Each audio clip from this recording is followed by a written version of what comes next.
I'm Primal Piggy. Thank you for joining me for another in our Sex Magick podcast series here on BDSM United podcast. Today is a Flogger energy ritual. I'm using the Chinese term qi to describe the energy within all of us.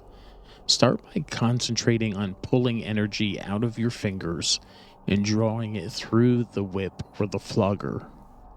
Hold the handle in your dominant hand, and with your other hand, take long strokes from your fingers to the end of the whip.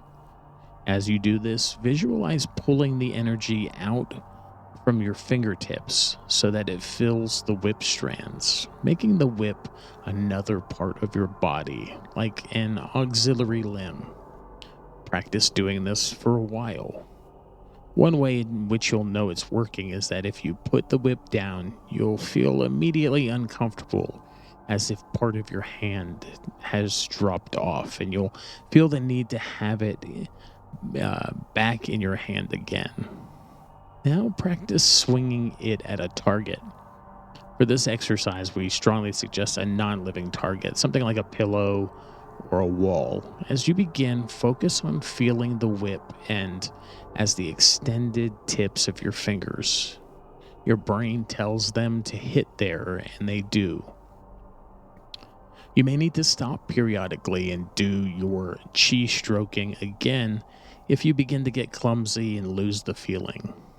When you're tired of practicing, sit down and stroke the other way, working the energy back into your hand, removing it from the whip. Note, if you skip this step, your chi will dangle and feel funny for a while, unless you're experienced enough to just make it zip back up into you like a tape measure. Even if you can't do that, it will eventually retract, and you'll be fine. Like all things, this takes practice. I've found that by extending my chi into the whip, I can compensate myself for my spatial dyslexia. However, there's another reason to extend your chi into the instrument, or rather, there's a side effect that can become a reason unto itself. Chi can be a weapon by itself. Just ask any experienced martial artist. Being hit with an implement that is full of someone's extended chi hurts a lot more. That's because while the implement strikes the physical body, the chi strikes the astral body and wounds it. So this is something to be warned about if you fill an implement with chi or with your energy. The person on the receiving end will feel a lot more pain than they expected. Marks may be worse, depending on the energy level of the bottom, and they will need healing aftercare on two levels, physical and spiritual. Definitely want to check out a previous podcast we did on spiritual triggers and spiritual aftercare. If you aren't an energy healer, and being at least something of an energy healer is a useful thing for a top, then you might want to send them to a Reiki or a Qigong practitioner afterwards. Remember that the physical implement will strike the skin, but the extended energy may keep going well into the astral body, and the astral wounds may go deep. Since astral wounds can take longer to heal, they can also retard the fading of bruises and dissipation of pain in the physical counterpart.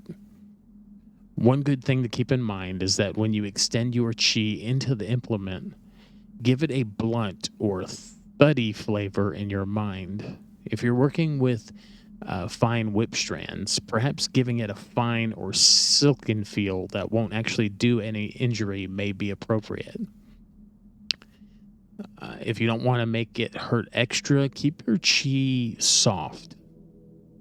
I'm Primal Piggy. Thank you for listening to this Flogger slash whip invocation ritual where you manipulate energy, do energy manipulation. If you're unfamiliar with energy manipulation, perhaps check out one of our earlier Sex Magick podcasts where we laid a foundation for this type of practice. Just look in the podcast archive. Again, I'm Primal Piggy. Thank you for listening to this exercise in sex magic in this podcast series. You can find all of our resources at www.bdsmunited.com. It's been a joy talking with you today, and I'll talk with you again soon.